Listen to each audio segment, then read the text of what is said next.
So back in the day, black folk couldn't afford to be buried in a nice cemetery. So Mary, she was an orphan. She grew up in her family. You know, back in the day, if you had disfigurements and stuff, your family would disown you. So her family left her at the church house. So she came up in the church and everything. And then she started helping around the graveyard. Now, she's turned out to be really, really good at it. You know, she didn't really talk much and stuff like that, but she turned out to be really, really good. So she started keeping it place. Now, she was so strong, like here you can see she was able to move a whole casket by herself. You know, she didn't need no help. She didn't need all that. She was able to pick that mug up, move it, make it do what it do. Dig the grave, cover the grave up, all that. So she did such a good job. The people of the town just shoot her a little money and people bring her food and stuff, you know, just show their appreciation for keeping their family members looking all right.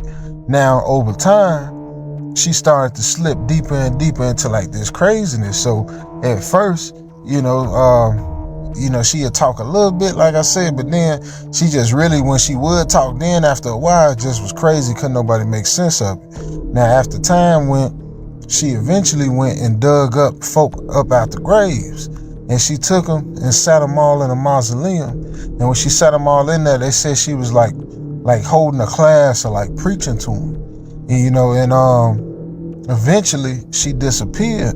They say that she went all the way crazy and buried herself somewhere, buried her own self alive somewhere out there, and covered up her grave. And after that, everybody just abandoned that cemetery because they were scared that if they put anybody else in there, that they would mess around and find and dig her grave up, and that she'd still be down up in there alive.